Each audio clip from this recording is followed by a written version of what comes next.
Hello, everybody. My name is Lea Kratschmann. I'm a technical advisor for disability inclusion at GIZ, that's the German Development Corporation, and we implement projects worldwide on behalf of the Federal Ministry of Economic Cooperation and Development.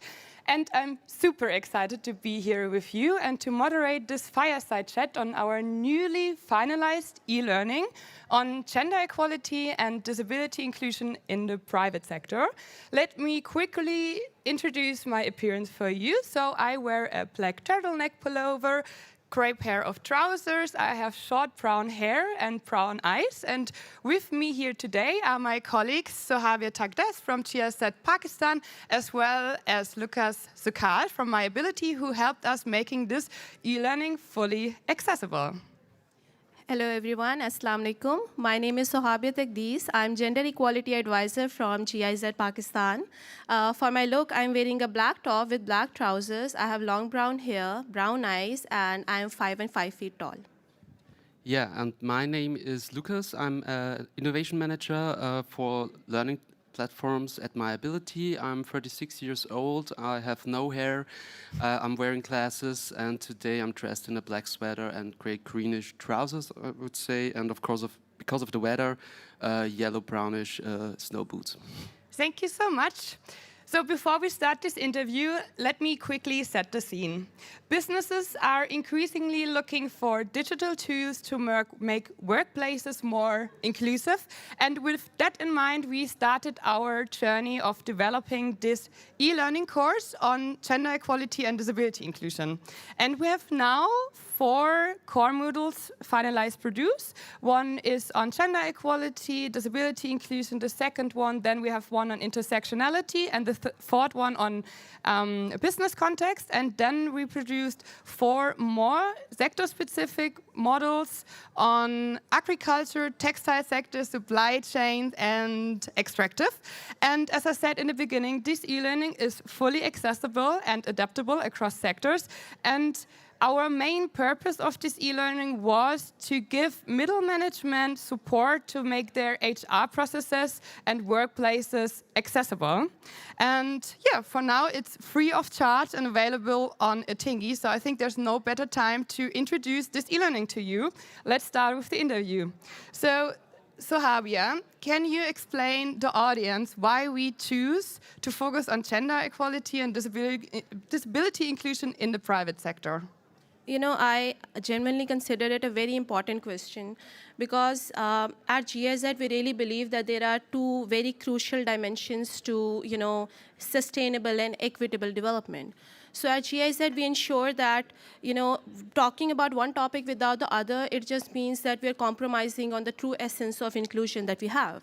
So what we do is, regardless of your gender or ability, all our activities focus on the fact that everyone should have equal opportunities, and they should not only be just contributing, but also succeeding in what they do.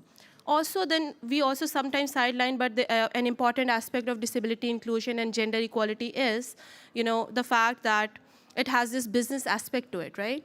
So for the business side, we need to ensure that we are giving them a very intersectional and holistic approach in their models and practical frameworks that they can then utilize for fostering truly inclusive work environments. So that's why our e-learning specifically focus on both the topics of gender and disability inclusion. And how is this connected to business benefits of inclusive workplaces, but also to the global framework? As I said, we focus so much on the social responsibility part of, disability inclusion that sometimes the business aspect of it is sidelined. I think it's about time that we highlighted it more, and that is changed, right? So if I list a few, there are published case studies that prove that disability inclusion and gender equality leads to, or fostered if truly, they lead to better innovation, better performance, and better employee engagement. We have diverse perspectives that leads to better problem solving or troubleshooting as well, right? So these are just to list a few. But another very interesting aspect that I find really interesting is the fact that businesses who foster or focus towards true inclusion, They just have better repute in front of their clients, in front of their brands. What happens there is that we have these amazing international regulations. We have EU due diligence. We have CSDDD as well. And if we are sitting in the UN office, then we have the Sustainable Development Goals. So if I talk about SDG 4, that talks about accessible learning, SDG 5, maybe fostering gender equality, SDG 8 about decent work, SDG 10 maybe that talks about equal opportunities for all. So our e-learning really focuses on all of these focus areas, which I really love, by the way. So it's more about just turning these frameworks into concrete actions. So that is what the e-learning is about. Thank you so much, Sahabia, for giving you this general view about our e-learning. Coming to you, Lucas, how did you ensure that the e-learning reflects the real-life experience of persons with disabilities in the workplace? Yeah, at My Ability, we review e-learning content on 3 different levels. So at first, we assess the audience relevance, of course. So who are the learners? What outcomes should they achieve? What are the learning objectives? And the content has to reflect the specific target groups, of course, and also the realistic workplace structures. So this also includes gender roles, hierarchies, and of course existing inequalities in the workplace. And so we ensure that people with different facets of disabilities, different gender roles, were shown as active actors at first, as employees, as workers, but also in leadership positions and manager roles. And the second one is the language. We review the whole text information, the whole content. We avoid stereotypical and negative terms and inappropriate language, of course.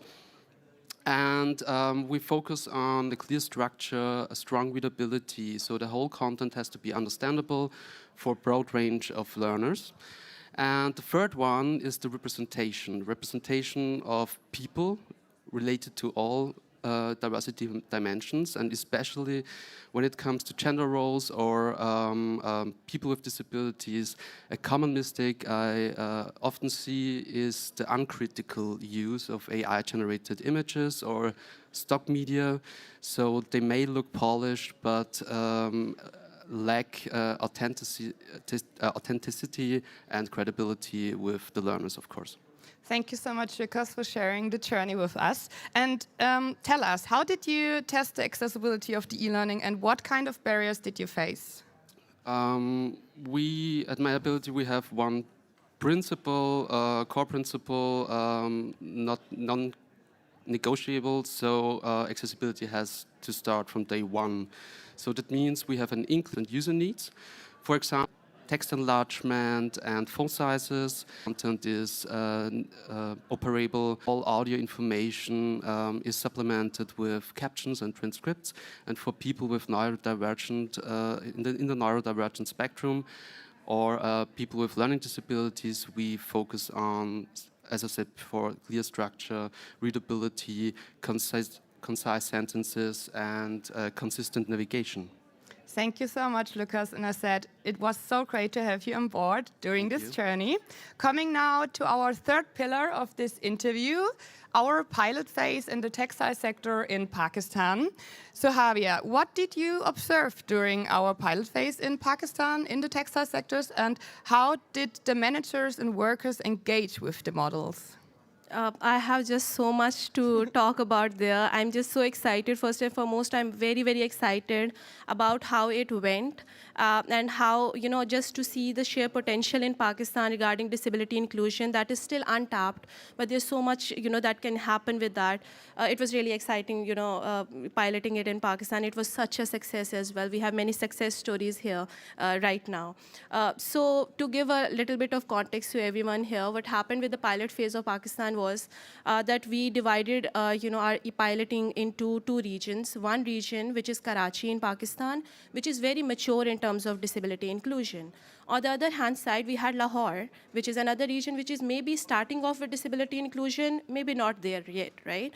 So in all of these, 2 regions we focused on, and then there was also 2 focus areas. One were our SMEs, which are our small and medium enterprises, and next we have our large-scale manufacturers, LSMs, right? So there was very different difference in how they engaged with the e-learning modules.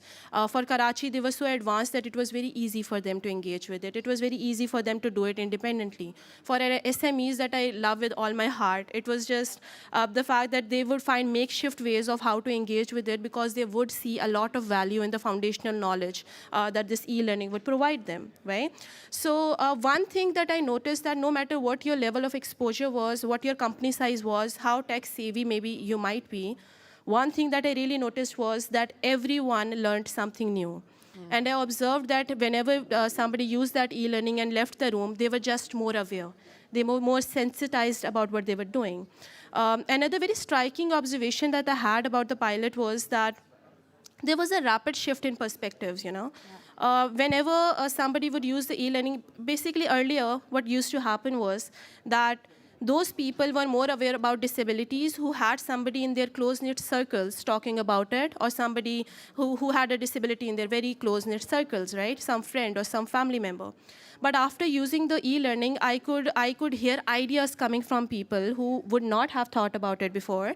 And the ideas were about accommodating and how to be very, especially about the invisible disabilities that are around us. People were just more hyper aware of that, which was really amazing to see. Because, you know, Robert Helson once said that the only disability is the inability to see a person as more. And I just realized that the e-learning actually focused just on that. It built just on that. It was more about, it was not just information sharing, the e-learning. I could see in real time shifting of perspectives and, you know, concrete actions happening right in front of my eyes, which is amazing. Thank you so much. As we're running out of time, one last question. How will GIZ scale this e-learning in Pakistan and beyond? And what would you recommend to companies implementing this e-learning, as the target group is not only here, but everywhere where middle management want to make their workplaces more inclusive? Yeah. I mean, whoever is working genuinely for disability inclusion, and at GIZ as well, we really believe that inclusion is a mindset. It's not just a program, right? So when we talk about scaling, then we talk about sustainability of our activities as well, because if our activities sustain, that means they will scale by themselves. So a few things that we applied for the e-learning, and maybe that is also my recommendations to anyone who wants to do the same. That would be, first and foremost, what we did was we embedded our activity or our e-learning into the HR systems of industries. We have a success story right here, right now. We have Asia Text from Multan. What they did was that they embedded it into their HR orientation packages. So any new hiree coming into their industry now will have to use the e-learning for them to be fully trained and then full-time employee of the workforce. These are these little or big efforts that we do for the sustainability of our activities. Another thing that I observed, and a recommendation from my side, is that localization is key. We have diversity all around. Different regions will be piloting this and many inclusion efforts there as well. I think just localizing it into the local context of different regions is very important for any intervention that you might have. Another very interesting thing that we used was that we have at GIZ that we have this amazing dialogue platform called Communities of Practice, which is peer learning between different industries. You know, the industries that were previously in competition now are towards healthy competition and information sharing. Now they're multiplying the e-learning by themselves. They're sharing this information between each other. So these are a few things that maybe you can also use, and we are also using for sustainability. Thank you so much, Sohabia. As we're coming to an end, I want to thank you, my colleague Shukriya. Thank you to the audience that you have joined our Fireside Chat. And I think why we wanted to showcase this e-learning is because we want to empathize that this is not about compliance. This is about giving everyone the chance to learn, to grow, and to have decent work. And we hope we inspired some businesses here to implement this e-learning as well. We have a QR code, so you can download it right now and join our journey. Thank you. Thank you so much, everyone. So much.